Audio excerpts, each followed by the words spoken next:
안데르센 단편선 네, 눈의 여왕입니다. 읽어드릴게요. 7가지 이야기. 첫 번째 이야기. 거울과 거울 조각.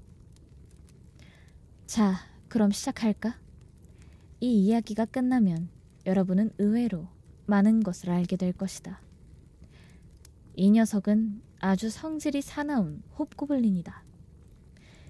이 고블린은 아주 사악한 종류의 도깨비 요정으로 사실 악마나 다름없다.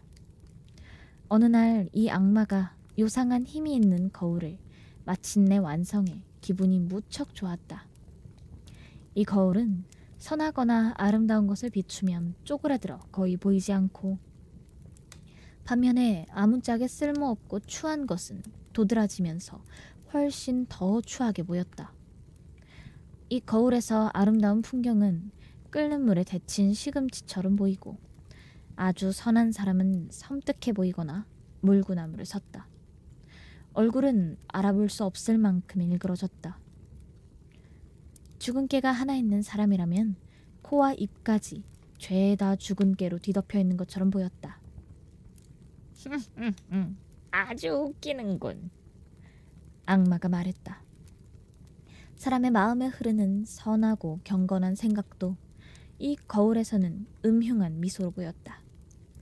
악마는 이 독창적인 발명품에 크게 웃음을 터뜨렸다. 악마가 가르치는 홉고블린 학교 학생 악마들은 기적이 일어났다고 모두에게 알렸다. 이제 이 악마들은 처음으로 이 세상과 세상 사람들이 진짜로 어떻게 보이는지 알 수 있다며 떠들어댔다. 녀석들은 이 거울을 들고 허둥지둥 여기저기 돌아다녔다. 마침내 지구상에 살아있는 사람이나 돼지는 이 거울로 온갖 순환을 당했다. 이윽고 악마들은 하늘로 올라가서 천사 그리고 신을 조롱하고 싶었다. 거울을 들고 높이 올라가면 갈수록 악마들이 거울을 움켜잡을 수 없을 만큼 거울은 점점 더 끔찍하게 웃었다. 더 높이, 더 높이. 천국과 천사에게 점점 더 가까이 갔다. 문득 그 웃음 짓는 거울이 무지막지하게 흔들리더니 녀석들의 손에서 미끄러져 나가 땅으로 떨어져서 수천, 수만, 수백만, 수십억 조각으로 산산이 부서졌다. 어쩌면 그보다 더 잘게 깨졌을 것이다. 이제 이 거울은 깨지기 전보다 훨씬 더 큰 문제를 일으켰다. 어떤 것은 모래알보다 잘게 깨졌는데 이것이 넓은 세상으로 퍼져나가고 있었다. 일단 사람들의 눈에 들어가면 눈 안에 그대로 남아있다가 그 사람이 본 건 무엇이든 왜곡시켜서 사물의 오직 나쁜 면만 보게 했다. 아무리 유리 조각이 작아도 거울 전체에 있었던 것과 똑같은 힘이었다. 몇몇 사람들은 마음속에 유리 조각이 박히기도 했는데 심장을 얼음덩어리로 만들어버리기에 무척 끔찍했다. 어떤 것들은 제법 커서 창문 유리로 썼다. 그 너머로 친구들을 내려다보는 그런 창문은 아니었다. 그 유리 조각으로 안경을 만들기도 했는데 사람들이 또렷하게 보려고 이 안경을 썼다가는 큰일이 난다. 악마들은 그게 하도 웃겨서 옆구리가 아프도록 자지러지게 웃어댔다. 그 유리의 미세한 조각이 여전히 허공을 떠돌고 있다. 이제 이로 인해 무슨 일이 일어나는지 들려주겠다. 두 번째 이야기. 어린 소녀와 어린 소년. 큰 도시에는 집도 많고 사람도 많기에 작은 마당을 갖기도 쉽지 않아서 사람들은 대부분 화분 하나로 만족해야 했다. 하지만 이 가난한 두 아이가 사는 곳에는 화분보다는 조금 더 큰 텃밭이 겨우 하나 있었다. 둘은 남매는 아니었지만 남매만큼이나 서로를 퍽 아꼈다. 부모님들은 다락방이 서로 가까이 붙어있는 집에 살았다. 두 집 사이 지붕이 만나는 곳에 빗물통이 흐르고 창문이 서로를 마주보아서 서로의 집에 가려면 창문에서 창문으로 그냥 넘어가기만 하면 됐다.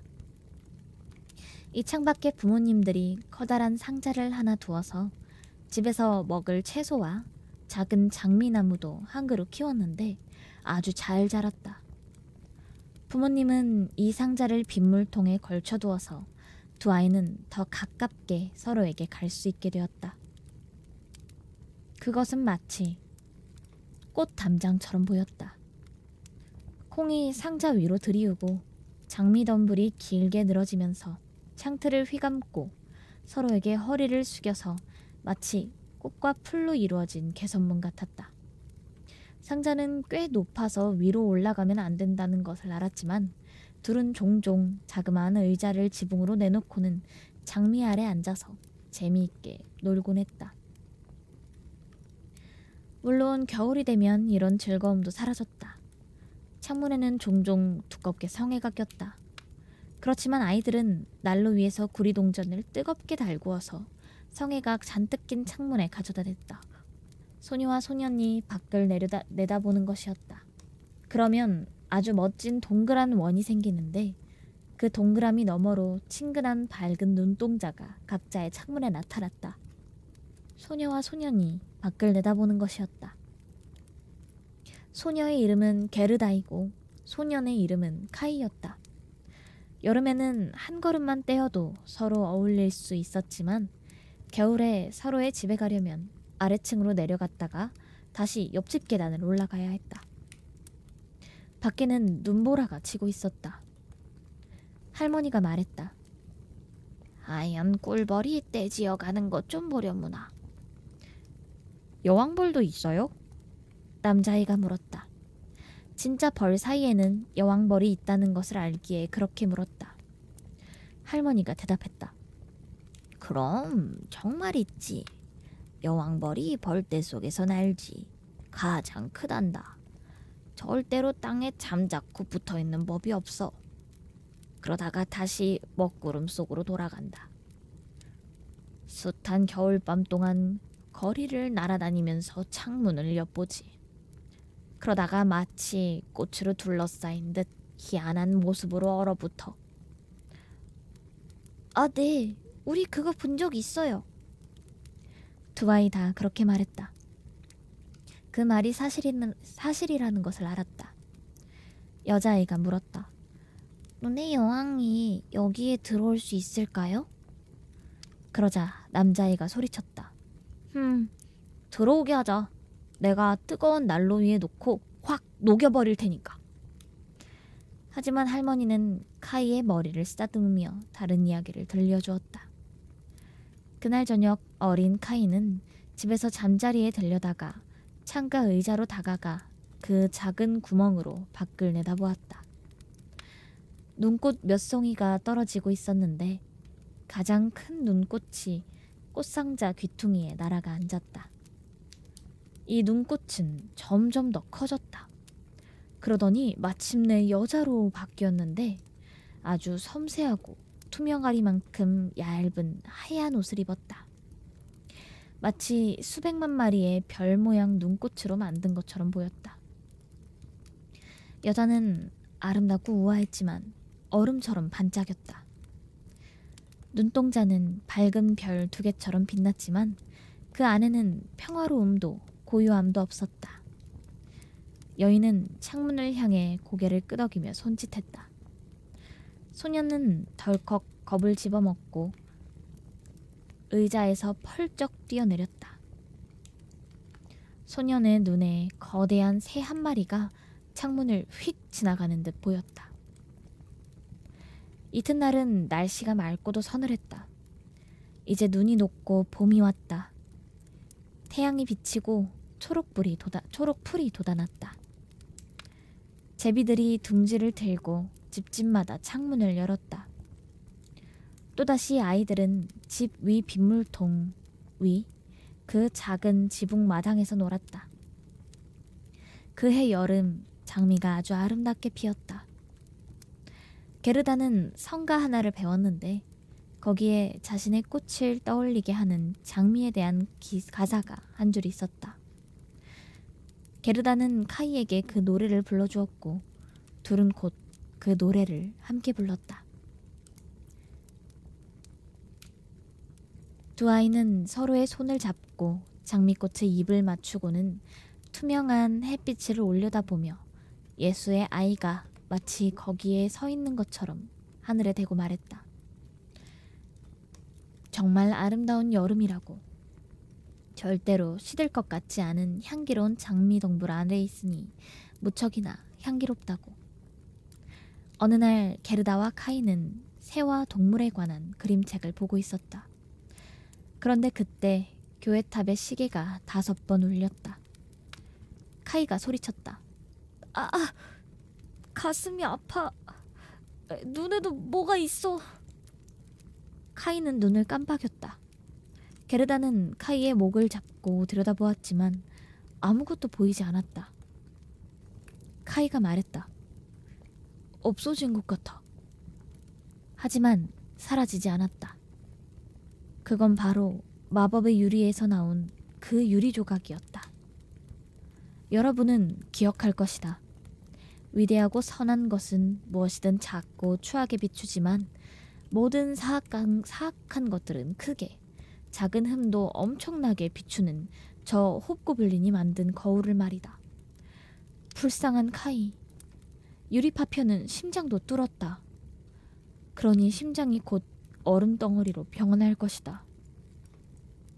고통은 멈추었지만 유리 조각은 거기에 그대로 남아 있었다. 카이가 물었다. 너 왜 울고 있니? 그러니까 못생겨 보인다.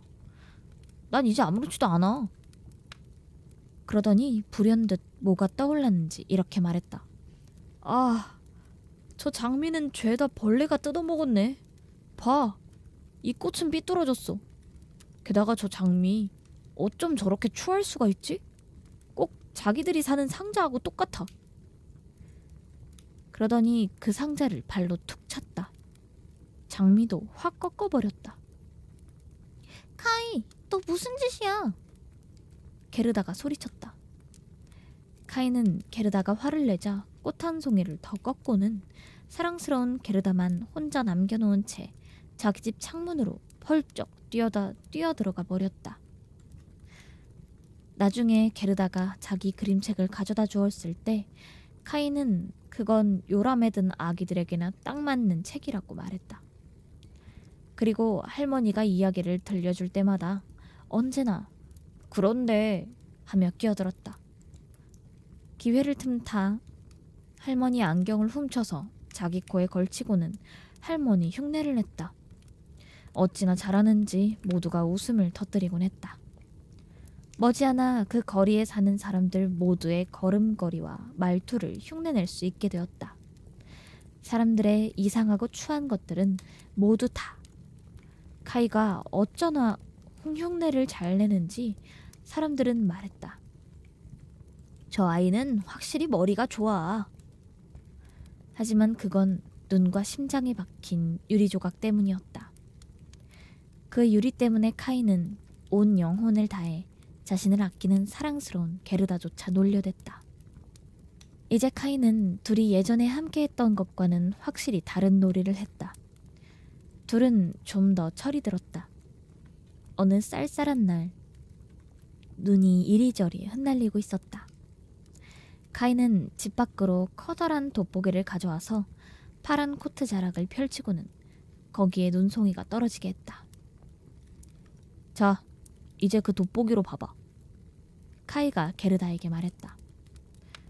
눈송이 하나하나가 훨씬 더 커 보이면서 마치 거대한 십각형의 별처럼 보였다. 놀라웠다. 카이가 이어 말했다. 봐, 정말 멋지지?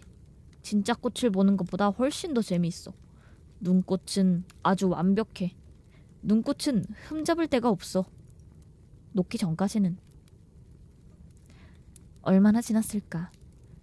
카이가 장갑을 끼고 어깨에 썰매를 지고 내려와서는 바로 게르다의 귀에 대고 소리쳤다.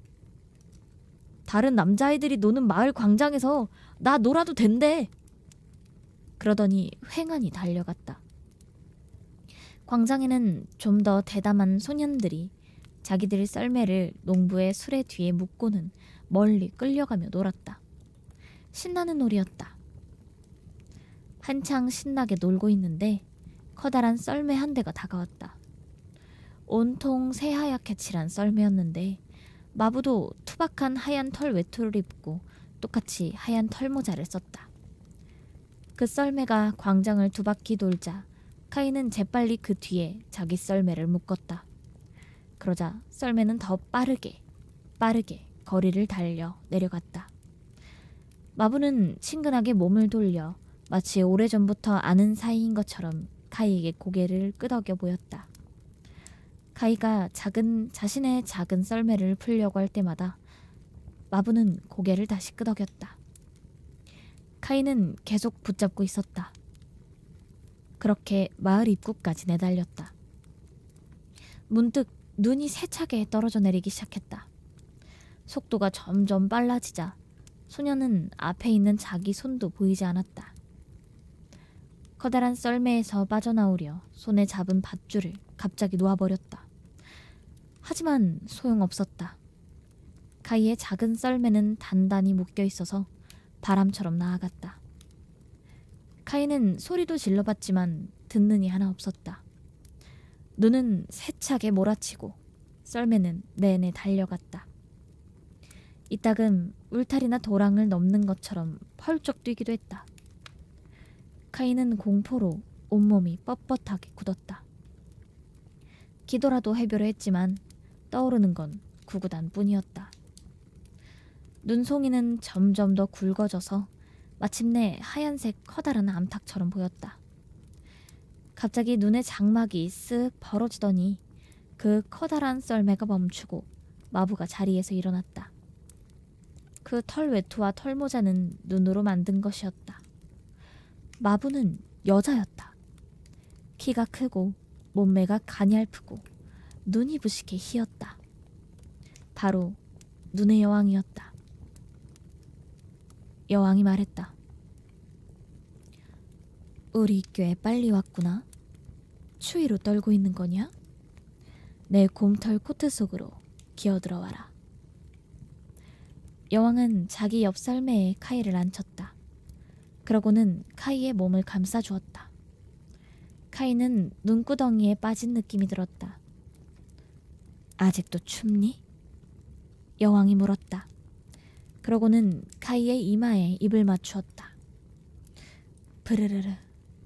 그 입맞춤은 얼음장보다 더 차가웠다. 카이는 심장 반이 이미 얼음덩어리였는데도 심장까지 추웠다.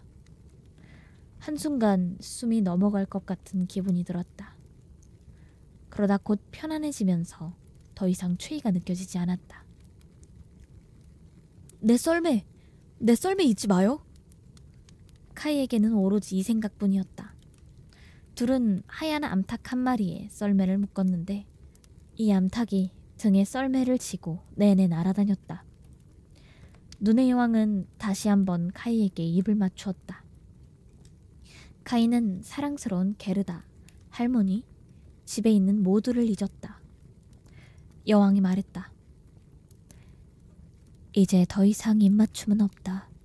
그랬다가 너는 죽을 테니까. 카이는 여왕을 쳐다보았다. 여왕은 무척이나 아름다웠다. 이보다 더 아름답고 예쁜 얼굴은 상상할 수도 없었다. 더 이상 얼음으로 만든 사람처럼 보이지 않았다. 카이의 창밖에 앉아서 손짓을 했을 때의 모습이 아니었다. 카이의 눈에 눈의 여왕은 완벽했다. 그리고 전혀 두렵지 않았다. 그래서 자신이 분수 암산을 할 수 있다는 것, 여러 나라의 인구를 안다는 것도 들려주었다. 여왕은 내내 웃음 지었다. 하지만 안타깝게도 카이는 생각만큼 알고 있는 게 많지 않았다. 머리 위 드넓은 우주 공간을 올려다보았다. 여왕은 먹구름 위로 카이를 데리고 날아오르고 그 사이 폭풍은 흘러간 옛 노래를 부르듯 쌩쌩 울려 퍼졌다. 두 사람은 숲, 연못, 수많은 대지와 바다 위를 날았다. 빛나는 눈 위를 미끄러지듯 나아갈 때 그 아래로는 바람이 차갑게 휘몰아쳤으며 늑대가 울부짖고 흙까마귀가 비명을 질러댔다. 그러나 저기 위에 달은 크고 또 환하게 빛났다. 카이는 긴긴 겨울밤 내내 그 달을 쳐다보았다. 그리고 낮에는 눈의 여왕 발치에서 잠을 잤다. 세 번째 이야기. 마법을 부리는 여인의 꽃밭. 카이가 돌아오지 않았을 때 어린 게르다는 어떻게 지냈을까? 카이는 어디에 있을까? 아무도 몰랐다. 누구도 카이의 소식을 전해주지 않았다. 소년들은 카이가 아주 멋진 커다란 마차에 그 작은 썰매를 매달고 따라갔다면서 길을 따라 마을 밖으로 나갔다는 말만 했다. 누구도 카이가 어찌 되었는지 알지 못했다. 사람들은 눈물을 쏟아냈다. 게르다가 누구보다 슬프게 울었다. 사람들은 카이가 죽었다고 말했다. 분명 마을에서 멀지 않은 강에 빠져 죽었을 거라고 했다. 아, 긴 겨울은 정말이지 우울했다. 하지만 봄, 그리고 그 따스한 햇빛이 마침내 찾아왔다. 카이는 죽어서 완전히 사라졌어. 게르다가 말했다. 설마. 햇빛이 말했다. 카이는 죽어버렸어. 게르다가 제비들에게 말했다. 그럴 리 없어. 짹짹. 제비들은 입을 모아 말했다. 마침내 게르다도 그럴 리가 없다고 생각하기 시작했다. 어느 날 아침 혼잣말을 했다. 내 빨간색 새 구두를 신겠어. 카이는 한 번도 본 적 없는 거야. 강가에 내려가서 카이에 대해 물어봐야겠어. 퍽 이른 아침이었다. 게르다는 아직 잠들어 있는 할머니에게 입을 맞추고는 빨간색 구두를 신었다. 내내 혼자서 마을 밖으로 나가 강으로 내려갔다. 내 소꿉친구를 네가 데려갔다는 게 사실이니? 카이가 있는 곳으로 나를 데려다주면 내 빨간 구두를 줄게. 게르다에게는 물결이 아주 수상하게 고개를 끄덕이는 것처럼 보였다. 게르다는 신발을 벗었다. 가장 아끼는 물건이었지만 강물에 그 신발을 던졌다. 하지만 신발은 멀지 않은 강가에 떨어져서 잔잔한 물결에 휩쓸려 게르다에게 다시 돌아왔다. 강물이 카이를 품고 있지 않으니까 게르다의 가장 소중한 물건을 가질 수 없는 것처럼 보였다. 하지만 자신이 신발을 멀리 던지지 못한 게 안타까워서 갈대밭 사이에 있는 배 위로 올라가 배 끝에 서서 다시 물속으로 신발을 던졌다. 하지만 그 배는 묶여있지 않았다. 게르다가 움직이자 배는 강둑에서 멀리 떠내려갔다. 게르다는 깜짝 놀라서 다시 물가로 돌아가려고 했지만 배 맞은편에 이르렀을 즈음 배는 이미 강둑에서 1미터 정도 벗어나 점점 빨리 나아가고 있었다. 어린 게르다는 덜컥 겁을 집어먹고 눈물을 터뜨렸다. 참새 말고는 게르다의 울음소리를 들을 수 있는 이가 아무도 없었다. 참새들은 게르다를 땅으로 데리고 갈 수가 없었다. 물가를 날아다니며 그저 짹짹거리기만 했다. 우리 여기 있어. 우리가 여기 있어. 마치 게르다를 위로하는 것 같았다. 배는 아래로 휩쓸려 내려가고 게르다는 양말만 신은 채 그저 차분히 앉아 있었다. 그 빨간 구두는 뒤에서 둥둥 떠내려왔지만 배가 계속 앞으로 나아가고 있어서 속도를 따라잡지 못했다. 양쪽 강가의 풍경은 무척 아름다웠다. 꽃들이 사랑스럽게 피고 나무들은 무성하고 언덕은 소떼와 양떼가 먹을 풀밭이 가득했다. 사람은 단 한 명도 보이지 않았다. 게르다는 생각했다. 아마 강이 카이가 있는 곳으로 나를 데리고 가려나 봐. 그 생각을 하자 기분이 좀 나아졌다. 일어나서 몇 시간이고 아름다운 초록색 강둑 풍경을 지켜보았다. 이윽고 커다란 벚꽃나무 동산에 도착했는데 거기에는 이상하게도 울긋불긋한 창문이 달리고 지붕은 지푸라기를 엮어 만든 작은 집이 한 채 있었다. 집 밖에 배를 타고 지나가는 모두에게 거수경례하는 모양의 나무 병정 둘이 있었다. 게르다는 그 나무 병정이 살아있다고 생각을 해서 크게 소리쳤지만 당연히 병정들은 게르다에게 아무런 대꾸도 하지 않았다. 배가 물살에 강둑으로 떠내려가자 그 병정에게 퍽 가까이 다가가게 되었다. 게르다는 훨씬 더 큰 소리로 외쳤다. 그러자 노파가 집 밖으로 나왔다. 노파는 빗뚤뱉뚤 휜 지팡이에 기대어 서 있는데 머리에 햇빛을 가리는 커다란 모자를 썼다. 모자 위에 아주 아름다운 꽃 그림이 그려져 있었다. 노파가 소리쳤다. 가히 없은 것. 어쩌다 이 큰 물살에 길을 잃은 거니. 이 넓은 곳으로 어쩌다가 지금껏 쓸려왔어. 노파는 물속까지 걸어와서 그 지팡이로 배를 꽉 움켜잡고는 물가로 끌어당겨 게르다를 배에서 끄집어냈다. 게르다는 다시 땅을 밟아서 아주 기뻤다. 하지만 자신에게 말을 하는 이 낯선 할머니가 살짝 무섭기도 했다. 와서 네가 누구인지 말해보렴. 어떻게 여기 왔는지도. 게르다는 모두 들려주었다. 노파는 고개를 절레절레 저으며 말했다. 게르다는 이야기를 다 마치고 혹시 카이를 보지 않았는지 물었다. 노파는 카이가 지나가지 않았다면서 하지만 언제든 올지도 모른다고 말했다. 그리고 게르다에게 너무 깊이 생각하지 말고 벚재를 먹으며 꽃이나 구경하라고 했다. 꽃은 어떤 그림책보다 더 아름다웠다.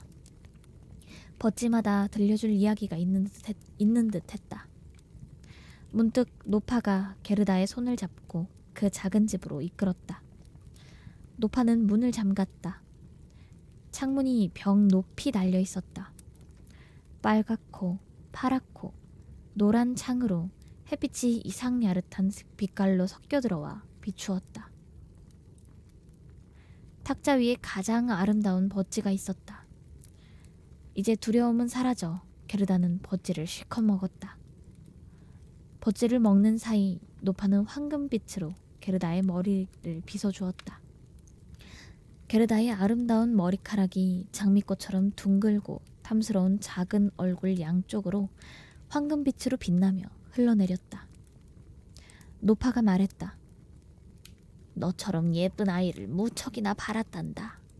이제 우리 둘이 얼마나 잘 지내는지 보려무나. 머리를 빗으면 빗을수록 게르다는 점점 더 카이에 대한 기억을 잊어버렸다. 이 노파는 마법을 부리는 재주가 있었다. 하지만 나쁜 마녀는 아니었다. 그저 재미로 장난치듯 마술을 부렸다. 귀여운 게르다를 무척이나 곁에 두고 싶었다. 그래서 마당으로 나가서 장미덤불 전체에 지팡이를 가리켰다.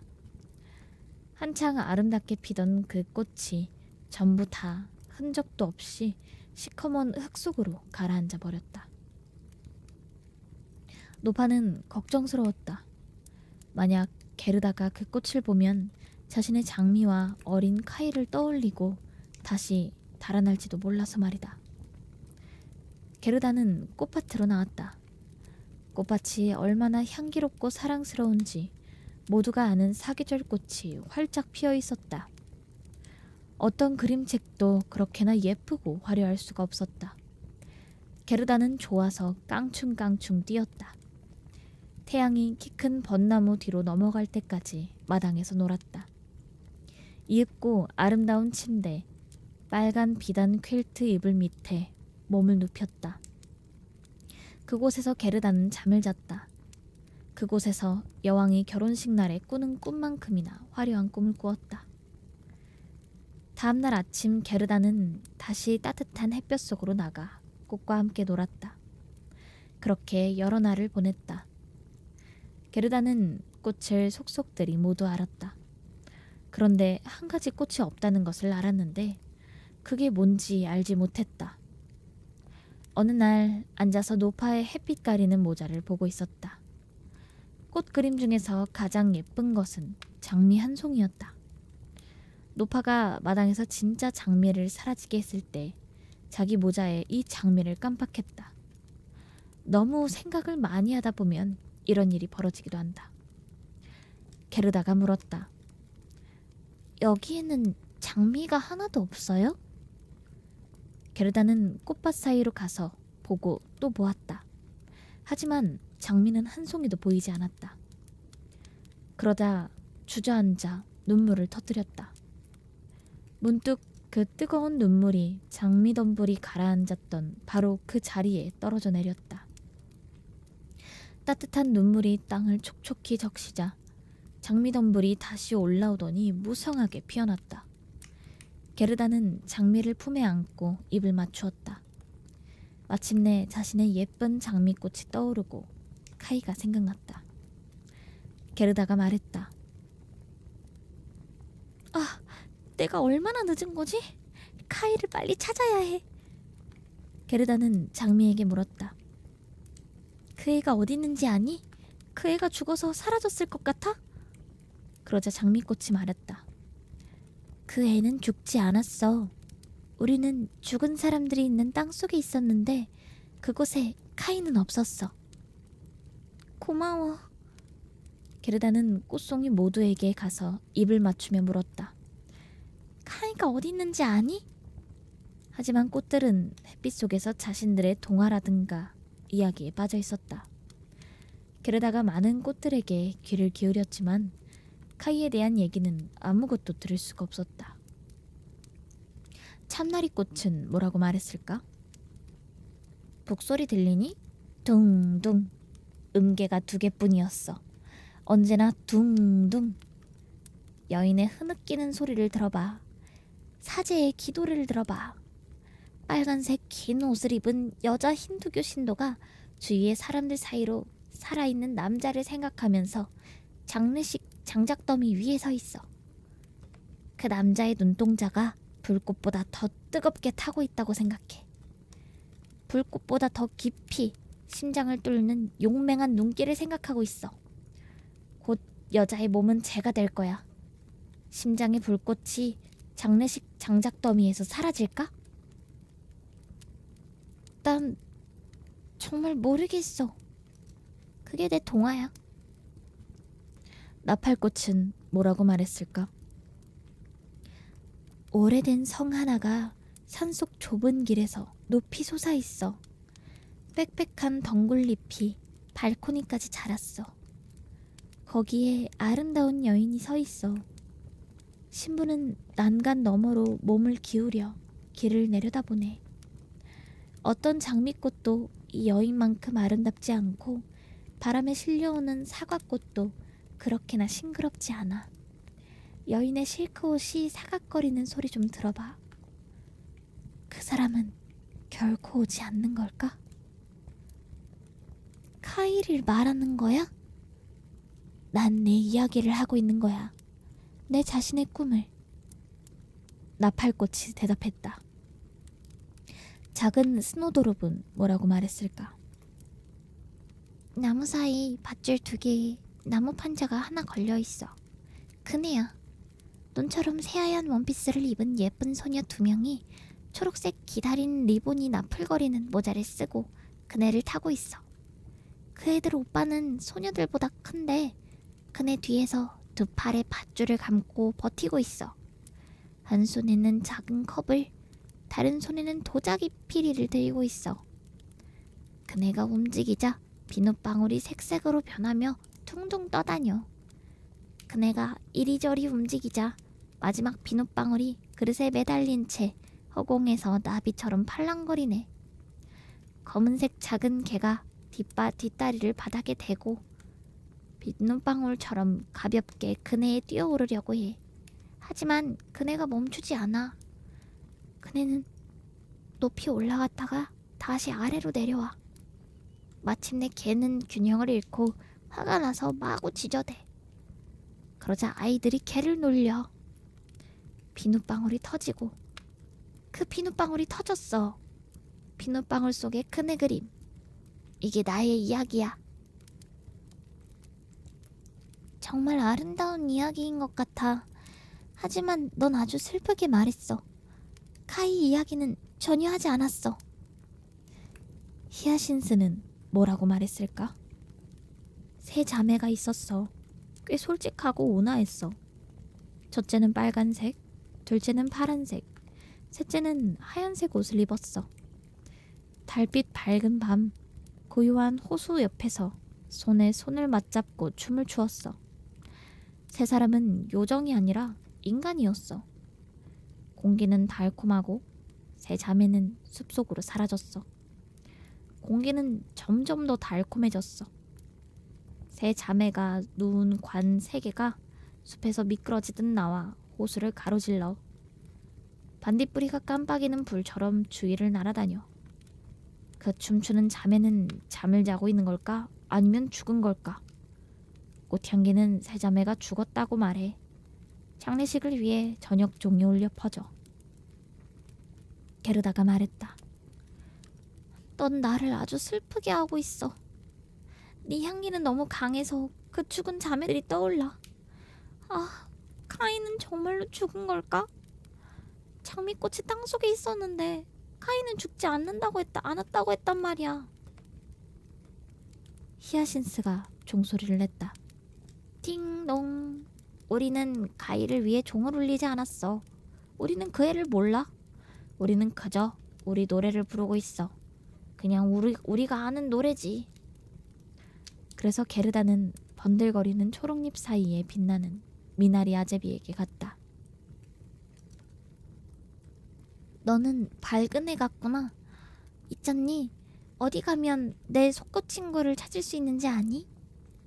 미나리 아제비는 게르다를 올려보며 환하게 빛을 뿜었다. 하지만 미나리 아제비는 무슨 노래를 할까? 확실히 카이에 관한 건 아닐 것이다.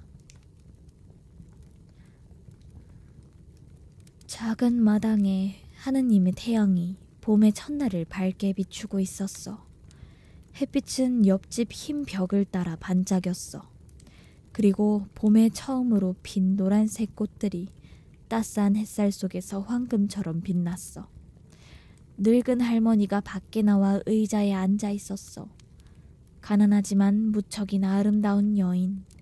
할머니의 손녀가 잠시 집에 들르러 왔어. 손녀는 할머니에게 입을 맞추었어.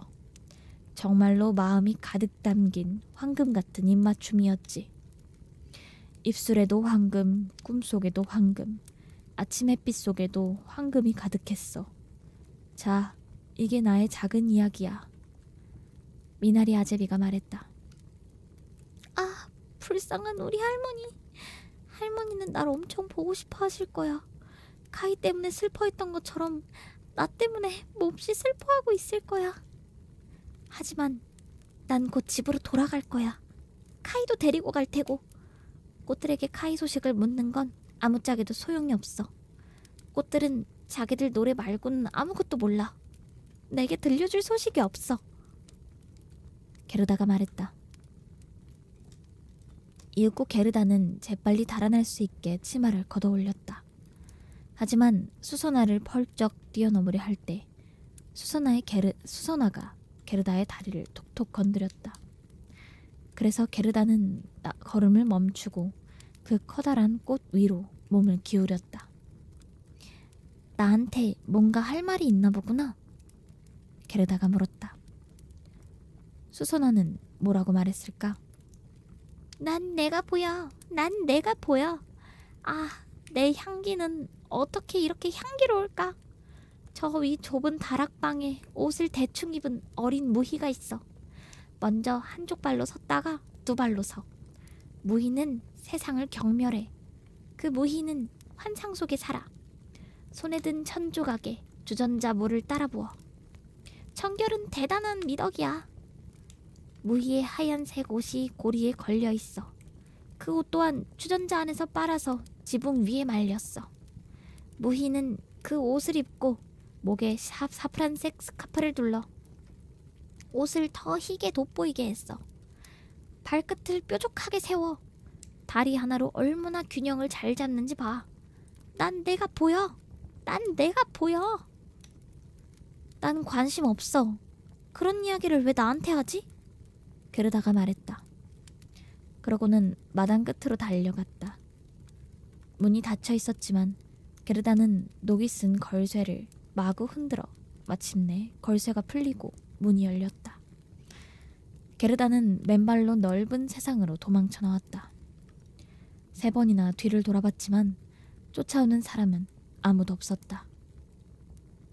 마침내 게르다는 더 이상 달릴 수 없었다. 그래서 커다란 바위에 앉아 쉬었다.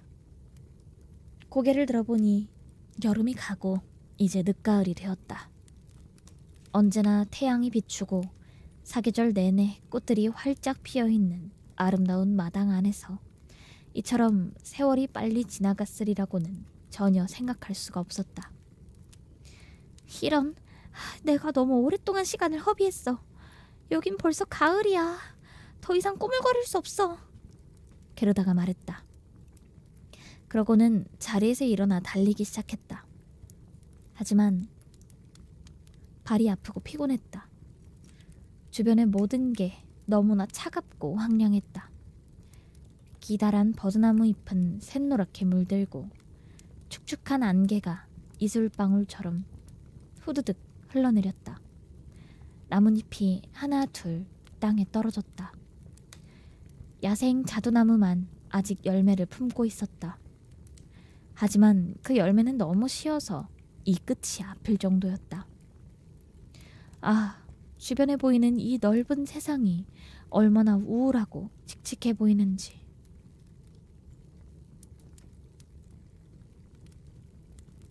네 번째 이야기, 왕자와 공주. 게르다는 어쩔 수 없이 또 쉬어야 했다. 그때 맞은편에서 커다란 까마귀 한 마리가 게르다 앞 하얀 눈 위로 총총 다가왔다. 까마귀는 아주 오랫동안 게르다를 지켜보며 고개를 갸우뚱했다. 그러다 입을 열었다. 까까, 정말 멋진 까마귀 날이야. 까마귀는 이보다 더 멋지게 말할 수 없었다. 그래도 왠지 소녀가 측은했다. 그래서 이 드넓은 세상에서 혼자서 어디로 그렇게 가고 있냐고 물었다. 게르다는 혼자서라는 말을 듣고 까마귀가 무슨 말을 하는지 이해했다. 그리고 까마귀에게 그동안 있었던 이야기를 모두 들려주었다. 그러고는 카이를 못 봤냐고 물었다. 까마귀는 고개를 무겁게 끄덕이고는 말했다. 어쩌면 봤을 수도, 어쩌면 그럴 수도. 뭐라고? 정말 본 것 같아? 꼬마 소녀가 소리쳐 물었다.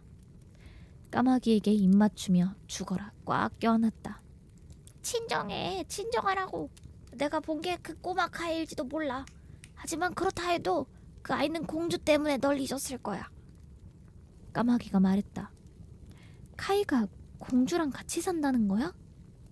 게르다가 물었다. 그래, 잘 들어봐. 하지만 내가 너 연하로 말하는 건 무척 힘들어. 네가 까마귀 말을 잘 알아들을 수 있다면 내가 훨씬 더 쉽게 말할 수 있을 텐데. 까마귀가 말했다. 난 까마귀 말 몰라. 우리 할머니는 아시지만 아기들이 하는 말을 알아듣는 것처럼. 진작 배워뒀으면 좋았을걸. 게르다가 말했다. 됐어. 너한테 최대한 내가 말해줄게. 하지만 그게 그다지 잘하는 일인지는 모르겠다. 까마귀가 말했다. 그러고는 자기가 아는 이야기를 전부 들려주었다. 지금 우리가 사는 이 왕국에 무척 똑똑한 공주가 있어. 그건 당연하지. 공주는 이 세상 신문은 모조리 읽고 다 까먹었어. 그렇게 똑똑해. 얼마 전에 공주는 왕이 되었어. 그건 사람들이 예상했던 것만큼 즐겁지 않았어. 그래서 공주는 옛 노래를 흥얼거렸어. 왜? 정말 왜? 나는 결혼하면 안 되지? 그거 좋은 생각이야. 공주가 말했지. 공주는 묻는 질문에 제대로 대답할 수 있는 신랑감을 찾는 즉시 결혼하기로 마음을 먹었어. 그저 근엄한 표정으로 멀뚱멀뚱 옆에 서 있는 사람 대신 말이야. 그런 사람은 정말 지겹거든. 공주는 북을 쳐서 궁궐의 귀부인을 모두 모이게 했어. 부인들은 공주의 생각을 듣고 모두 기뻐했어. 아, 좋아요. 우리도 똑같은 생각을 하고 있었어요. 부인들이 말했어.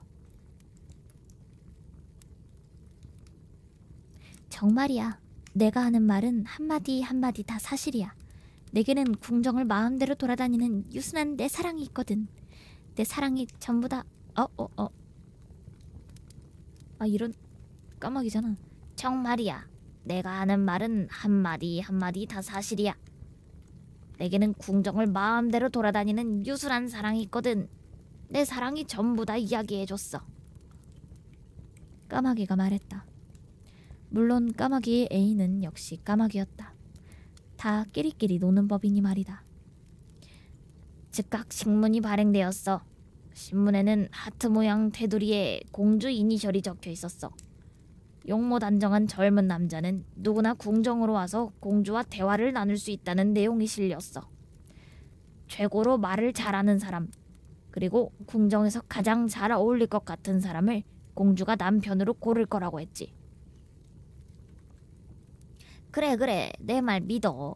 내가 지금 여기 앉아있는 것처럼 그 이야기도 명확한 사실이야. 사람들이 성으로 몰려들었어.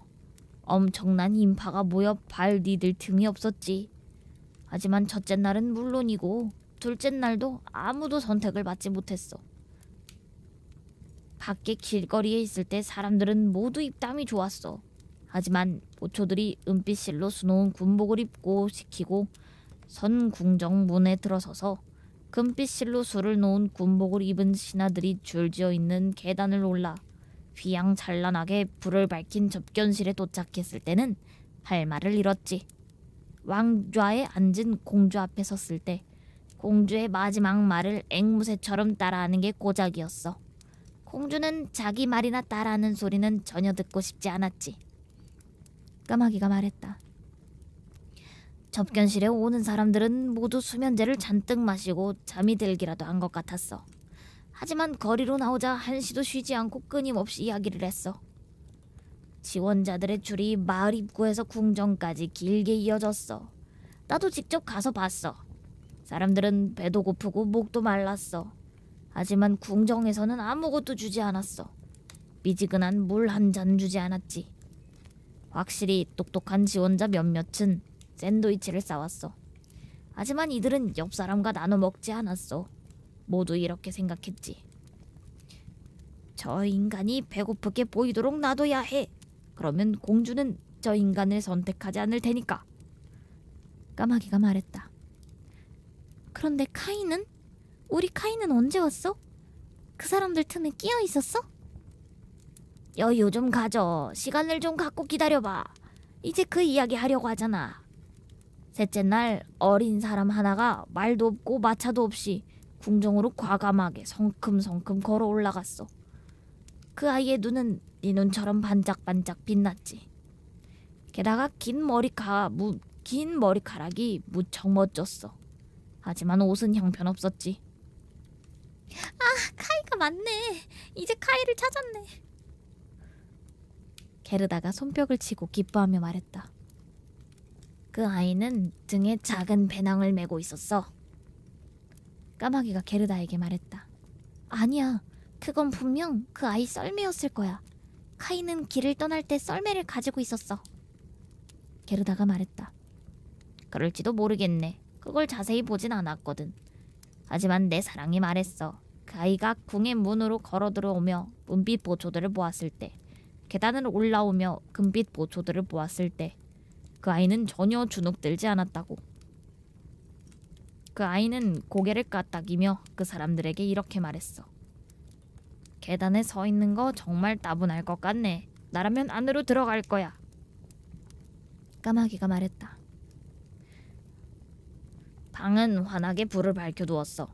국무대신과 고문관들은 맨발로 걸어다니고 있었어. 앞에 황금 쟁반을 들고 말이야.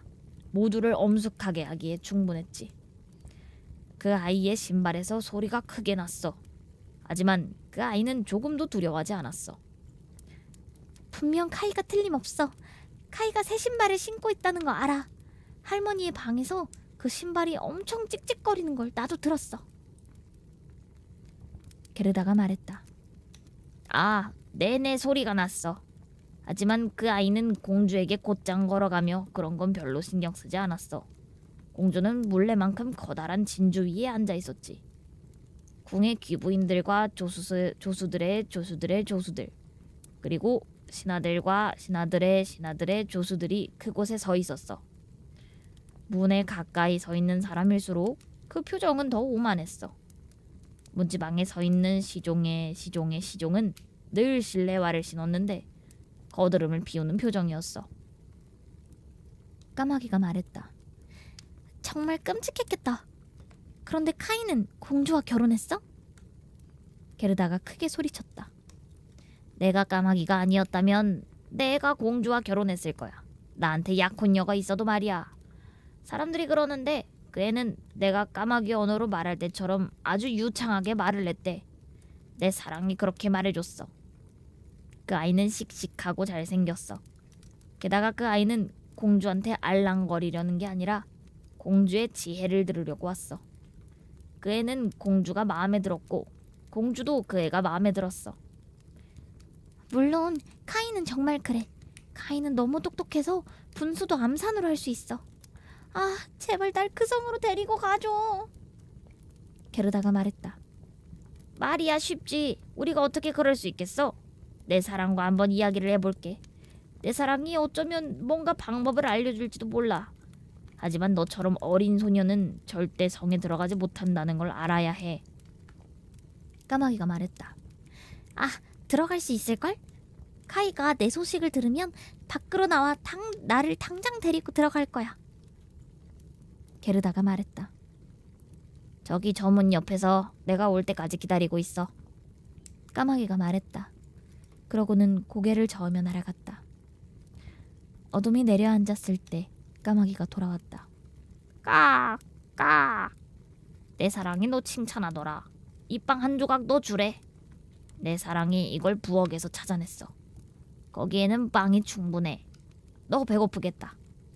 넌 그 맨발로는 궁정 안으로 들어갈 수 없어. 은빛 옷을 입은 보초와 금빛 옷을 입은 군인들이 절대 안으로 들여보내지 않을 거야. 하지만 그렇다고 울 필요는 없어. 우리는 방법을 찾아낼 테니까. 내 사랑이 침실로 곧장 통하는 계단을 알아. 그곳 열쇠를 어디에 두는지도 알고 있어. 까마귀가 말했다. 이윽고 게르다와 까마귀는 정원으로 들어가 나뭇잎이 하나둘 떨어지는 넓은 산책로를 따라 걸어갔다. 궁정의 불빛이 하나둘 꺼질 때 까마귀는 게르다를 이끌고 살짝 열려있는 뒷문으로 갔다. 아, 게르다의 심장은 두려움과 그리움으로 마구 뛰었다. 뭔가 잘못을 저지르는 것 같은 느낌이 들었다. 그래도 정말 사랑스러운 카이인지 확인하고 싶었다. 그래, 틀림없이 카이일 것이라고 생각했다. 카이의 반짝이는 눈빛과 긴 머리카락을 떠올렸다. 집에서 장미나무 아래 앉아 웃을 때 어떤 모습이었는지 또렷이 기억났다. 카이는 게르다를 보면 정말 반가워할 것이다. 자신을 찾으러 이렇게 멀리까지 온 이야기를 들으면 정말 반가워할 것이다. 카이가 집에 돌아오지 않아 사람들이 모두 슬퍼했다는 걸 알면 무척 반가울 것이다. 게르다는 두렵기도 기쁘기도 했다. 이제 둘은 계단을 올라갔다. 자그마한 등잔이 타고 있었다. 그리고 거기에 까마귀 한 마리가 서 있었다. 게르다를 보고는 고개를 까딱 움직였다. 게르다는 할머니가 가르쳐준 대로 예의 바르게 인사했다. 내 약혼자가 당신 이야기 많이 했어. 귀여운 소녀. 내 이야기는 누구에게나 무척 감동이야. 저 등잔을 조심스럽게 들어. 내가 앞장설게. 우리는 곧장 계속 가야 해. 그러면 아무하고도 마주치지 않을 거야. 까마귀가 말했다. 누군가 우리 뒤를 따라오는 것 같아. 게르다가 말했다. 뭔가 휙 지나갔다. 벽에 들이운 그림자 같았다. 그림자가 가느다란 다리와 흔들리는 갈기의 말 모양으로 비쳤다. 거기에는 말에 올라탄 남자와 여자 사냥꾼의 그림자도 있었다. 저건 꿈일 뿐이야. 왕실 주인들한테 사냥을 가자고 데리러 온 거야. 이건 오히려 다행이야. 이건 사람들이 잠들어 있는 동안 네가 그 사람들을 볼 수 있는 좋은 기회가 될 테니까. 하지만 장담하는데 네가 높은 직위와 권력에 오를 때 너는 고마워하는 마음도 잊지 않을 거야. 궁의 까마귀가 말했다. 그런 말은 할 필요 없어. 숲에서 온 까마귀가 말했다. 이제 일행은 첫 번째 방으로 들어갔다. 벽에 아름다운 꽃이 가득한 장밋빛 넓은 방이었다. 꿈 그림자들이 너무 빨리 지나가는 바람에 게르다는 귀족들을 제대로 볼 수 없었다. 계속 화려한 방이 이어져서 게르다는 무척 당혹스러웠다.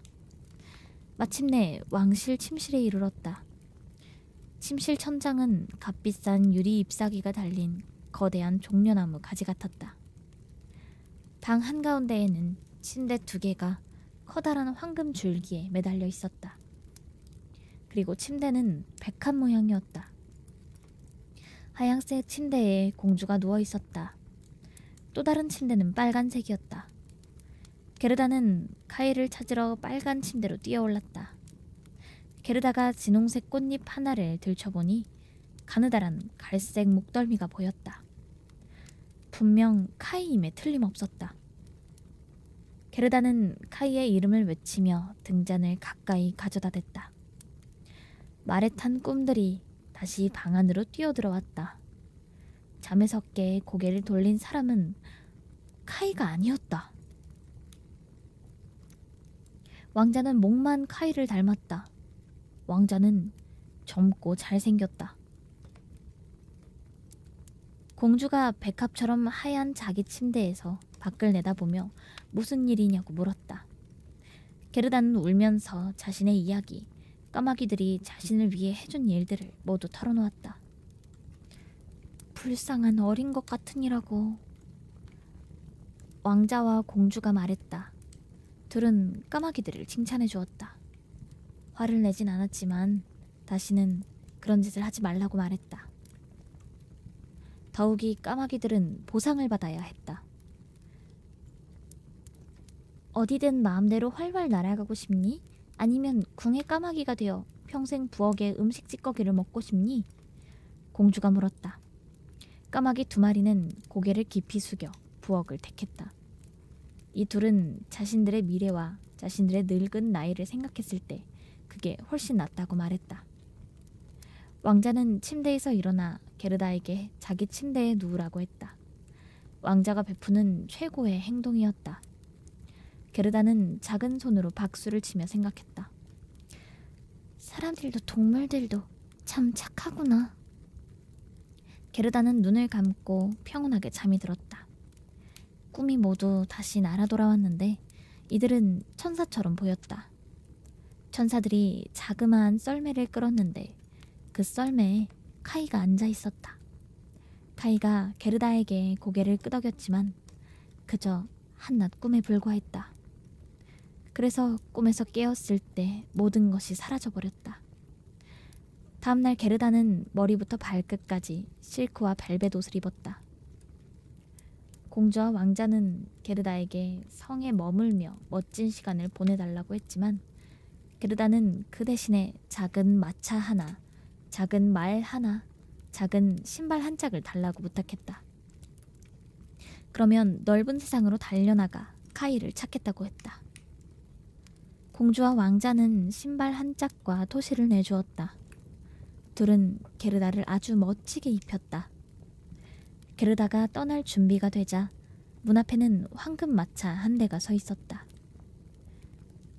마차에는 왕자와 공주의 왕실 문장이 별처럼 반짝반짝 빛났다. 마부와 하인 모두 황금관을 쓰고 있었다. 왕자와 공주는 직접 게르다가 마차에 올라타게 도와주며 행운을 빌어주었다. 숲에서 만난 까마귀는 이제 결혼을 했는데 처음 약 3마일 정도 게르다와 함께 동행해 주었다. 뒤로 돌아앉으면 속이 안 좋았기에 게르다 옆에 앉았다. 궁의 까마귀는 문 옆에 서서 날개를 흔들었다. 그 까마귀는 부엌에서 너무 많이 먹어 배가 아파 따라오지 않았다. 마차 안에는 달콤한 과자가 나란히 준비되어 있었다. 그리고 좌석에는 과일과 진저브레드가 한가득 놓여 있었다. 잘 가, 잘 가. 왕자와 공주가 크게 외쳤다. 게르다는 울었다. 까마귀도 처음 몇 마일 동안 울었다. 이윽고 까마귀는 작별 인사를 했다. 정말 슬픈 이별이었다. 까마귀는 나무 위로 날아올라 마차가 사라질 때까지 그 커다란 검은 날개를 흔들었다. 마차는 햇빛 속에서 밝게 빛났다. 5번째 이야기, 산적의 딸. 마차는 불타는 횃불처럼 어두운 숲으로 들어갔다. 이 때문에 몇몇 산적들 눈에 확 띄었다. 산적들은 잠자코 있을 수 없었다. 금이다! 금이다! 산적들은 소리쳤다. 그러고는 앞으로 내달려 말을 붙잡고 마부와 하인을 죽이고 어린 게르다를 마차에서 끌어냈다. 정말 포동포동한 게 아주 예쁘네. 나무 열매를 아주 잘 먹어 살을 지었나봐. 통통한 양 한 마리쯤 되겠어. 아주 맛있는 한 끼가 될 것 같은데. 나이든 여자 산적이 소리쳤다. 이 산적 얼굴에는 거친 수염이 길게 나고 눈썹이 덤불처럼 무성했다. 산적은 이렇게 말하고는 무시무시하게 번쩍거리는 칼을 꺼냈다. 아얏! 문득 산적이 꽥 소리쳤다. 바로 그 순간 산적의 딸이 귀를 물어뜯었다. 딸은 산적의 등에 엎여 있었는데 사납고 제멋대로 굴었다. 이 짐승 같은 녀석! 산적이 소리쳤다. 그 바람에 게르다에게 칼을 휘두르지 못했다. 나 쟤랑 놀 거야. 저 아이가 나한테 입고 있는 저 옷하고 토시를 줄 거야. 내 침대에서 나랑 함께 잘래. 산적 딸이 말했다. 그러고는 한 번 더 깨물었다. 산적은 너무 아파 펄쩍펄쩍 뛰었다. 다른 산적들도 모두 웃음을 터뜨렸다. 꼬마를 업고 춤추는 저 꼴 좀 봐. 난 마차에 탈 거야. 산적 딸이 마차에 올라탔다. 이 딸은 제멋대로인데다 고집이 엄청 셌다. 산적 딸과 게르다는 마차에 타서 나무와 돌이 깔린 울퉁불퉁한 길을 지나 숲 깊숙이 들어갔다. 산적 딸의 키는 게르다 정도였지만 힘이 훨씬 세고 어깨가 떡 벌어졌다. 갈색 피부에 눈은 칠흑처럼 까맸는데 표정은 퍽 우울해 보였다. 산적 딸이 게르다를 껴안고 말했다. 내 마음에 들면 사람들이 널 해치지 않을 거야. 너 공주니? 아니야. 게르다가 말했다. 게르다는 자신에게 있었던 일을 모두 들려줬다. 그리고 자신이 사랑스러운 카이를 얼마나 걱정하는지도 말해줬다. 산적딸은 게르다를 진지하게 바라보며 알겠다는 듯 고개를 끄덕이고는 말했다. 내가 너한테 화가 나도 사람들이 널 죽이지 못할 거야. 내가 너를 직접 죽일 테니까. 그러고는 게르다의 눈물을 닦아주고 자신의 두 손을 게르다의 부드럽고 따스한 토시에 찔러 넣었다.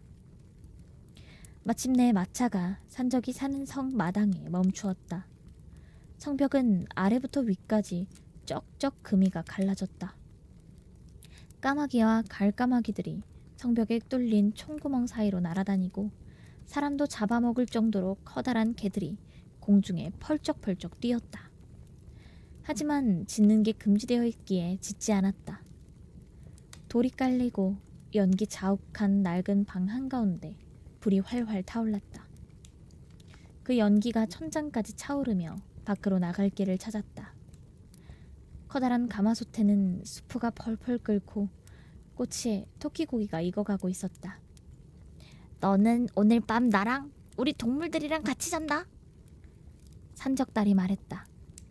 실컷 먹고 마시고 나서 둘은 지푸라기가 깔린 구석자리로 갔다.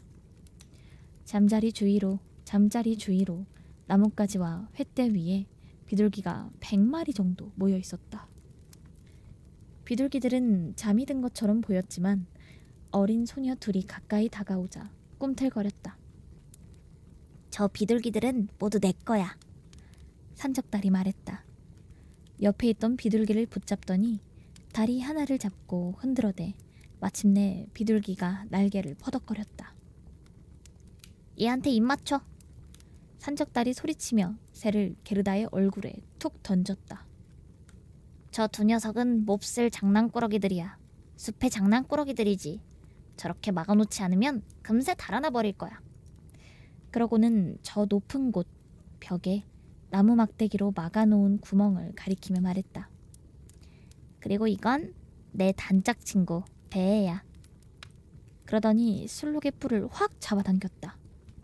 술록의 목에는 반짝반짝 빛나는 구리 목걸이가 걸려 있었다. 녀석을 잘 감시해야 해. 안 그러면 곧장 달아날 테니까.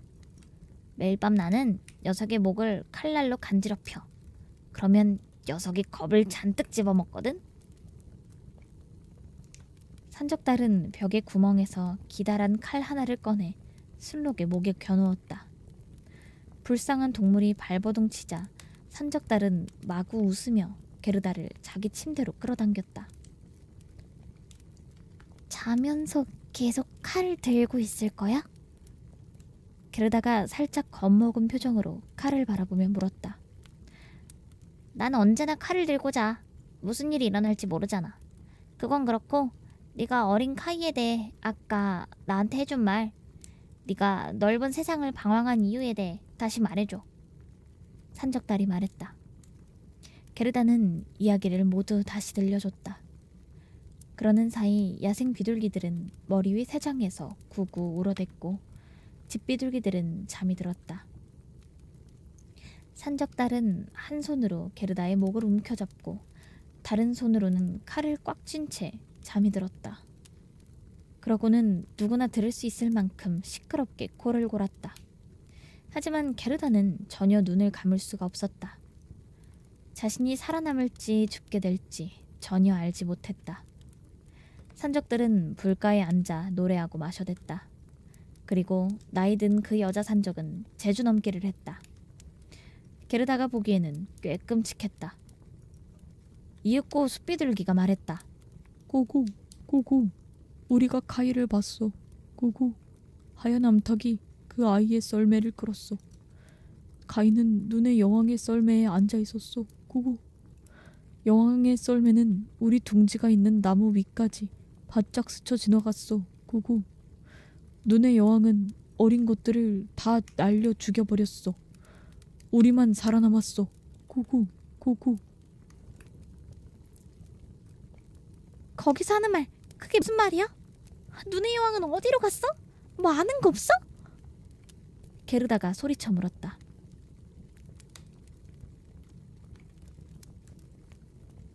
눈의 여왕은 분명 라플란드로 갔을 거야.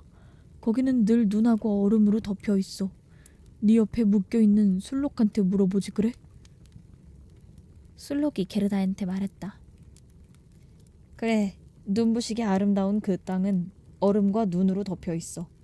그 드넓고 반짝이는 들판을 마음대로 뛰어다닐 수 있지.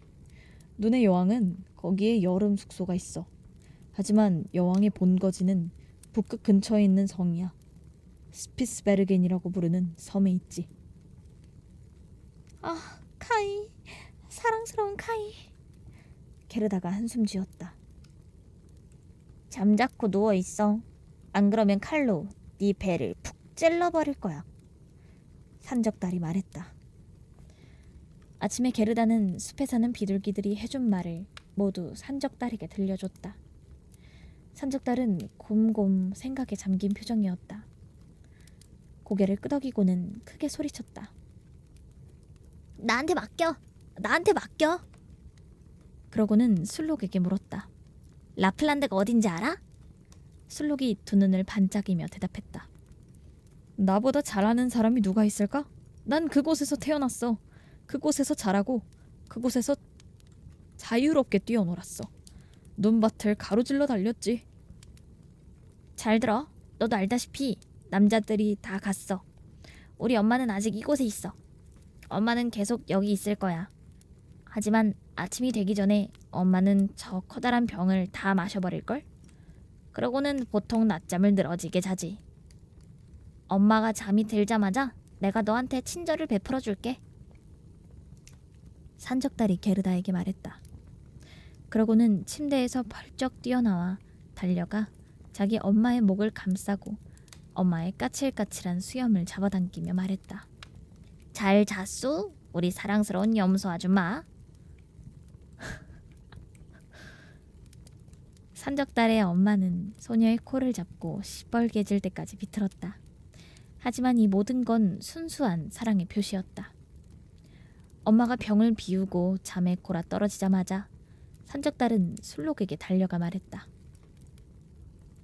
널 여기에 계속 가둬두고 이 날카로운 칼로 널 간지럽히고 싶어. 내가 그렇게 하면 넌 엄청 좋아하지. 하지만 그런 건 신경 쓰지 마. 내가 밧줄을 풀어 밖으로 빼내줄게. 그러면 라플란드로 돌아갈 수 있어. 이 아이의 소꿉친구가 있다는 눈의 여왕의 성까지 이 애를 데리고 가야 해. 이 애가 나한테 한 말을 너도 들어서 분명 알지? 이 애가 엄청 큰 소리로 말해서 너도 엿듣고 있었으니까. 술록은 허공으로 뛰어갈 생각에 무척 기뻤다. 산적달은 게르다를 술록 등에 태우고 조심스럽게 자리에 앉힌 다음 작은 쿠션 하나를 주기까지 했다. 아직 안 끝났어. 여기 거지 같은 털 신발 받아. 거기는 엄청 추울 테니까. 토시는 내가 가질게. 왜냐면 너무 예쁘거든. 하지만 네 손가락이 동상에 걸리면 안 되겠지? 이거 우리 엄마 장갑이야. 네 팔꿈치까지 올라갈 거야. 이거 껴. 이제 네 손이 우리 못생긴 엄마의 큼지막한 손처럼 보이네. 게르다는 기쁨의 눈물을 흘렸다. 에이, 징징 오는 거 못 봐주겠네. 이제 행복해 보여야지. 여기 빵 2조각이랑 햄 받아. 이거면 굶어 죽지는 않을걸? 산적달이 말했다. 빵과 햄을 술록의 등에 묶고는 산적달은 문을 열고 커다란 개들을 모두 안으로 불러들였다. 그러고는 칼로 술록을 묶은 밧줄을 툭 끊고는 술록에게 말했다. 이제 달려가. 이 사랑스러운 아이를 잘 돌봐야 해. 게르다는 커다란 장갑 낀 손을 산적달에게 흔들며 작별 인사를 했다. 이윽고 술록이 펄쩍 뛰어갔다. 나무와 자갈 위로 드넓은 숲을 가로지르며 습지를 넘어 평원을 힘껏 달렸다. 늑대가 지저대고 갈까마귀가 울어댔다. 하늘이 이리저리 환하게 빛났다. 누군가 훌쩍이는 듯한 소리가 들려왔다. 저게 내 친구 오로라야. 저 아름다운 빛 좀 봐. 술록이 말했다. 그러고는 밤이고 낮이고 더 빨리 달려갔다. 빵과 햄을 다 먹었다. 이제 드디어 라플란드에 도착했다. 6번째 이야기. 라프족 여인과 핀족 여인. 술록은 작은 오두막 앞에서 멈췄다. 그곳은 대충 지은 허름한 집이었다. 지붕은 금방이라도 주저앉을 것 같았고 문은 너무 낮아서 식구들은 납작 엎드려 기어서 드나들어야 했다. 집에는 늙은 라프족 여인 말고는 아무도 없었다. 그 여인은 고래기름 등잔에 생선을 굽고 있었다. 술록은 그 여인에게 게르다의 이야기를 모두 들려줬다. 하지만 그 전에 자기 이야기가 훨씬 더 중요하다고 생각했기에 자신의 이야기부터 들려줬다. 게다가 게르다는 너무 추워서 한마디도 할 수가 없었다. 에휴, 이 불쌍한 것 같으니라고. 아직도 갈 길이 많이 남았어. 아, 핀마크로 가려면 몇백 마일은 더 가야 해. 거기에서 눈의 여왕이 휴가를 보내며 매일 밤마다 파란색 불꽃을 불태우고 있지. 내가 말린 대구 위에 전가를 적어줄게. 내겐 종이가 없거든. 그 전가를 저기 위쪽에 사는 핀족 여인한테 가지고 가. 그 여자는 나보다 훨씬 더 많은 걸 내게 알려줄 수 있을 거야. 라프족 여인이 말했다. 게다가 얼어붙은 몸을 녹이고 요기를 하고 나자 라프족 여인은 말린 대구에 몇 자 적고 잘 가지고 가라고 당부했다.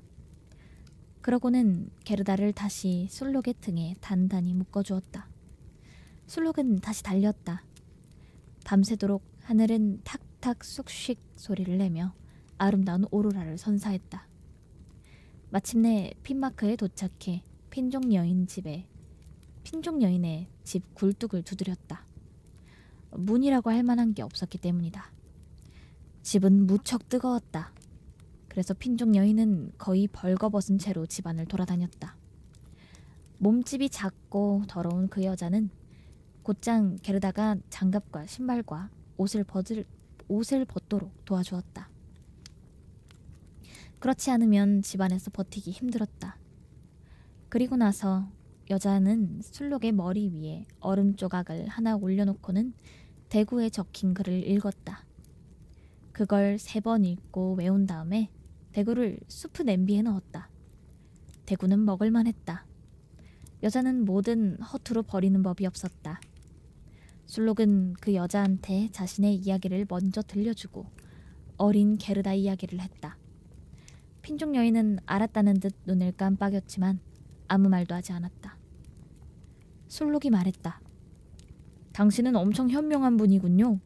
당신이 목화실로 세상의 바람을 모조리 묶을 수 있다는 거 난 알아요. 뱃사람이 매듭을 풀면 우리가 좋아하는 바람이 불어요. 또 다른 매듭을 풀면 강풍을 맞을 수 있고 만약 3번째, 4번째 매듭을 풀면 숲속 나무를 쓰러뜨릴 정도로 엄청난 강풍이 불어요. 이 어린 소녀에게 마실 것을 좀 줄 수 없나요? 이 아이를 남자 12명만큼 강하게 만들어주면 좋겠어요. 그래야 눈의 여왕을 이길 수 있을 테니까요. 남자 12명이라 정말 그럴듯하군. 핀족 여인이 툴툴거렸다. 여자는 선반으로 가 돌돌만 커다란 짐승 가죽을 내려 펼쳤다. 그 가죽에는 희한한 글자가 적혀 있었다. 여자는 그 글을 읽어내려갔다. 이마에 땀이 줄줄 흘러내렸다.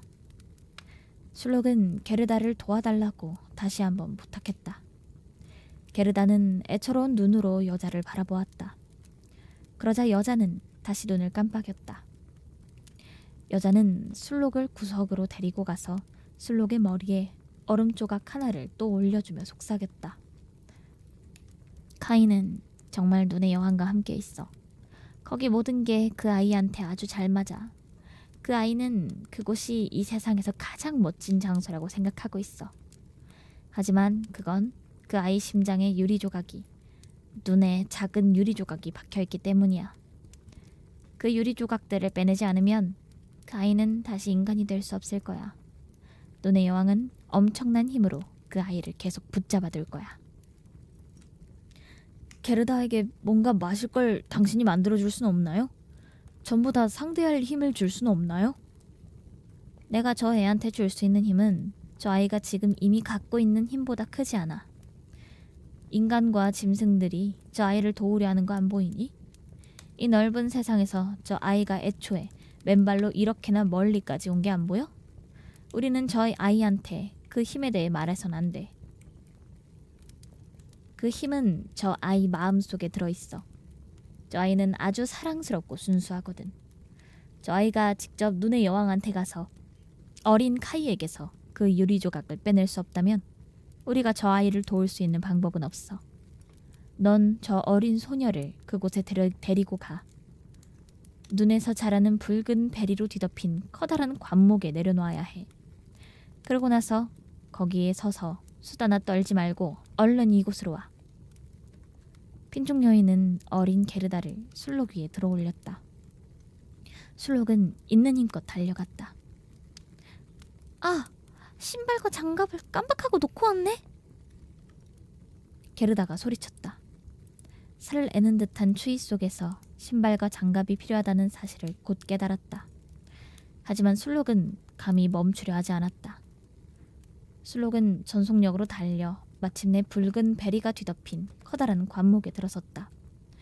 이곳에서 술록은 게르다를 내려놓고 입을 맞추었다. 얼굴에는 반짝이는 눈물이 흘러내렸다. 이윽고 힘껏 달려 되돌아왔다. 게르다는 신발과 장갑도 없이 얼음처럼 차가운 빈마크 한가운데 서 있었다. 게르다는 온 힘을 다해 뛰었다.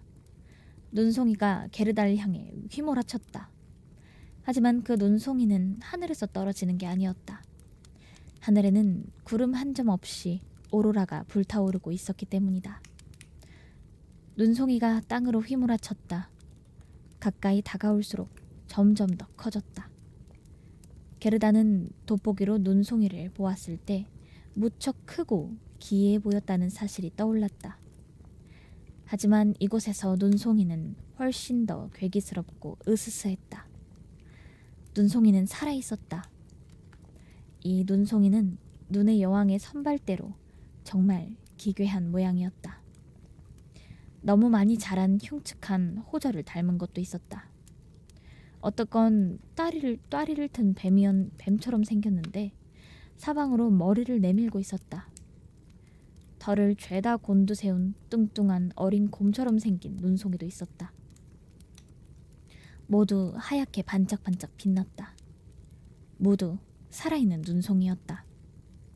너무 추웠다. 게르다가 주의 기도를 읊조리자 입김이 구름처럼 눈앞에서 꽁꽁 얼었다.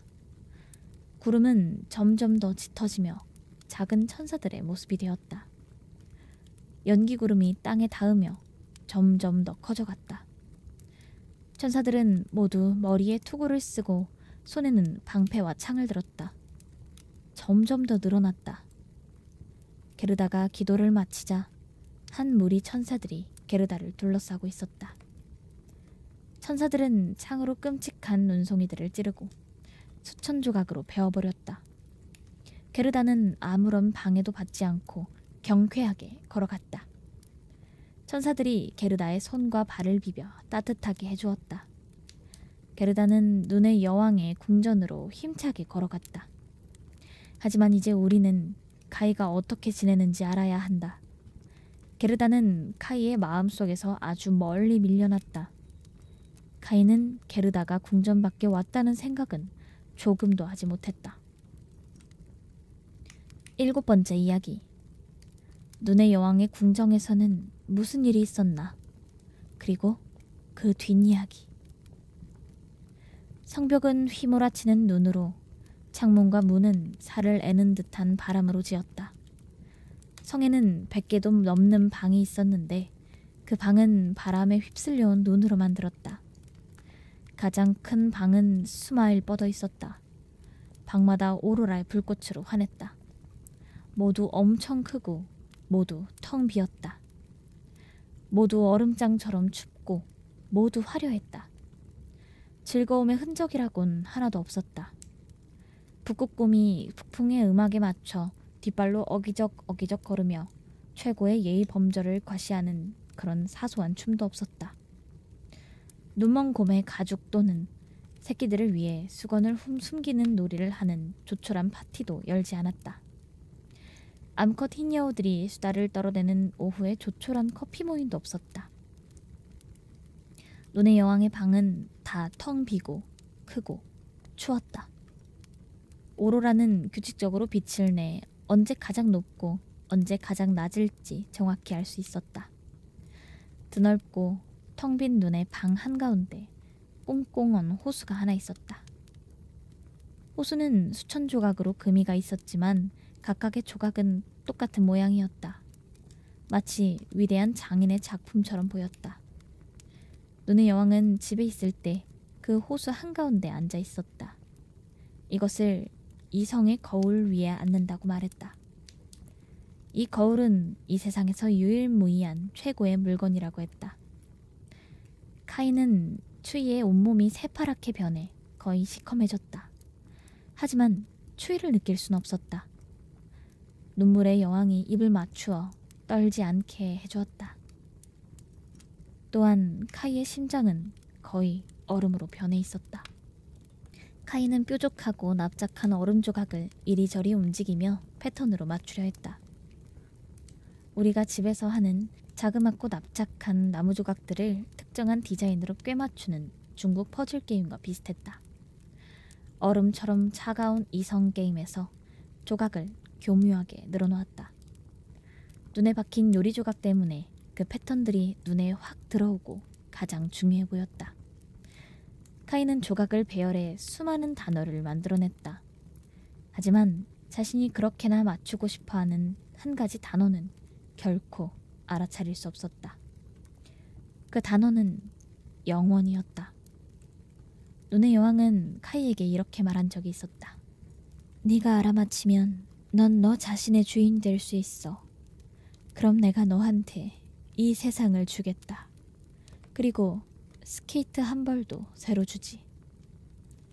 하지만 카이는 그걸 맞힐 수 없었다. 난 이제 따뜻한 나라로 날아가겠다. 검은 가마솥을 들여봐야 해. 눈의 여왕이 카이에게 말했다. 검은 가마솥이란 에트나 화산과 베수비오 화산을 뜻했다. 살짝 하얗게 칠해야 해. 그래야 하거든. 그러면 오렌지하고 포도나무가 마음을 푹 놓을 거야. 그러고는 날아가 버렸다. 카이는 그 텅 빈 얼음장 방 안에 혼자 앉아 얼음 조각으로 퍼즐을 맞추었다. 머리에서 딱딱 소리가 날 지경이었다.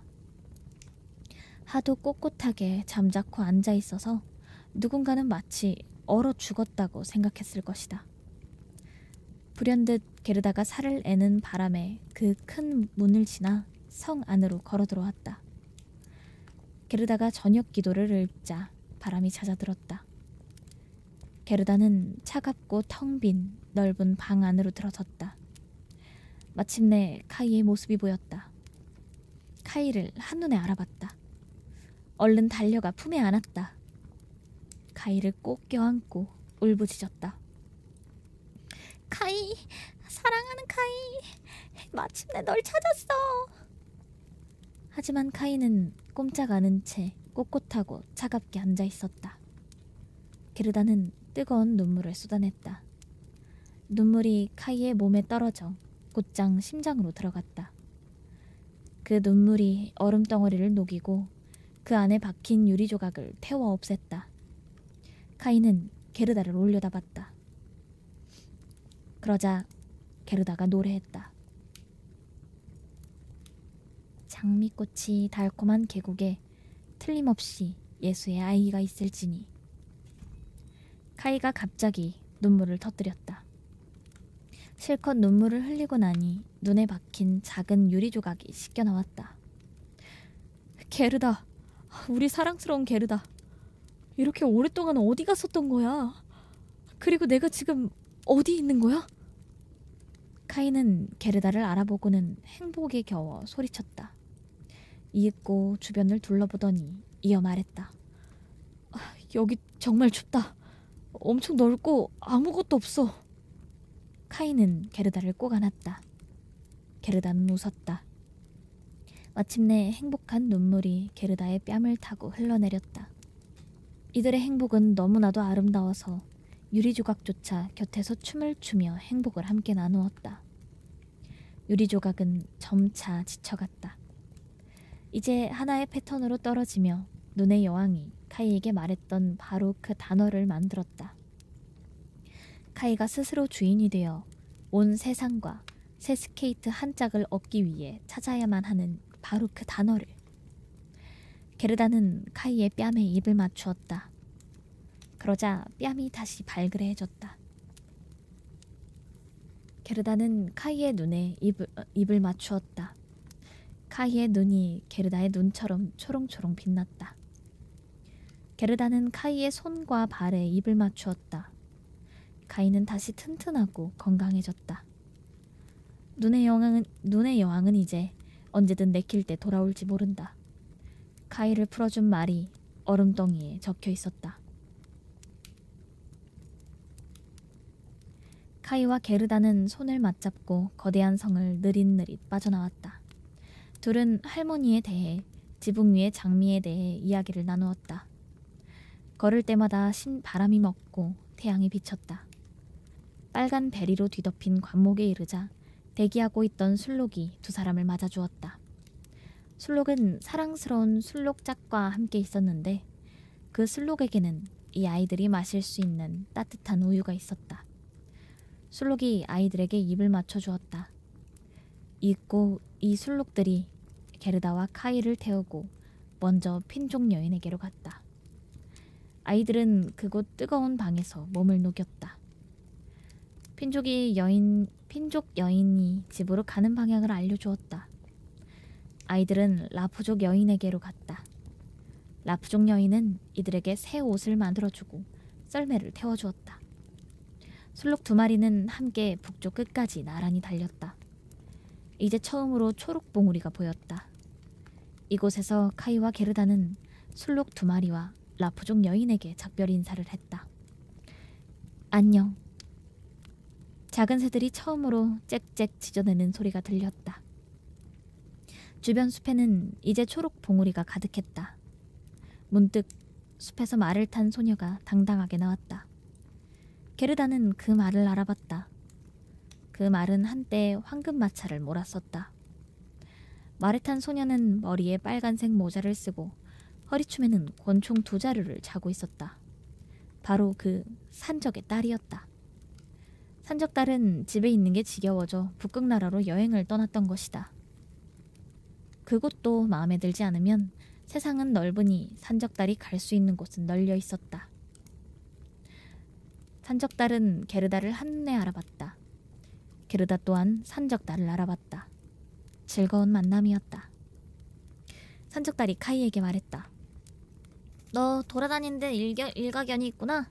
누군가 널 위해 지구 끝까지 달려갈 만한 가치가 너한테 있는지 정말 알고 싶네. 하지만 게르다는 산적딸의 뺨을 토닥이며 왕자와 공주에 대해 물었다. 둘은 외국으로 여행 중이야. 게르다에게 알려주었다. 까마귀는? 아, 까마귀는 죽었어. 까마귀의 사랑이 이제 혼자가 되었어. 그 까마귀는 검은 양털 조각을 다리에 두르고 있어. 자기 연민에 빠졌어. 모두 터무니없는 짓이야. 이제 네 얘기 좀 해봐. 무슨 일이 있었는지, 어떻게 카이를 찾아냈는지. 산적딸이 말했다. 게르다와 카이는 산적딸에게 자신들의 이야기를 들려주었다. 어이쿠, 얼씨구. 그럼 다 잘 됐네. 산적딸은 악수를 나누고 둘의 마을을 지나가게 되면 꼭 찾아가겠다고 약속했다. 그러고는 말을 타고 떠나갔다. 카이와 게르다는 손을 꼭 잡았다. 길을 걷는 내내 화창한 봄 날씨가 이어졌다. 땅은 초록으로 물들고 꽃이 흐드러지게 피었다. 교회 종소리가 울리고 커다란 마을의 높은 첨탑이 눈에 들어왔다. 둘이 살던 마을이다. 게르다와 카이는 곧장 할머니 집으로 걸어가 계단을 올라 방 안으로 들어갔다. 모든 게 떠나올 때와 똑같았다. 시계가 째깍거리고 시계바늘이 시간을 알려줬다. 하지만 문 안으로 들어선 순간 한 가지 변한 것을 알아차렸다. 두 사람은 이제 어른이 되어 있었다. 열린 창문으로 지붕 위 장미가 보였다. 작은 의자 2개가 여전히 그곳에 있었다. 카이와 게르다는 그 의자에 앉아 서로 손을 꼭 잡았다. 둘 모두 마치 몹쓸 꿈이었던 것처럼 눈의 여왕이 살던 궁정의 차갑고 호화로운 텅 빈 공간을 까맣게 잊었다. 할머니는 신의 선한 햇빛을 받으며 자리에 앉아 성서를 읽어주었다. 어린아이와 같지 아니하면 천국에 들어갈 수 없다. 카이와 게르다는 서로의 눈을 들여다보았다. 둘은 자신들이 부르던 오랜 성가의 뜻을 마침내 깨달았다. 장미꽃이 달콤한 계곡에 틀림없이 예수의 아이가 있을지니. 둘은 이제 어른이 되어 그곳에 앉았다. 하지만 마음은 여전히 아이였다. 이제 여름이 되었다. 따뜻하고 눈부시게 아름다운 여름이었다.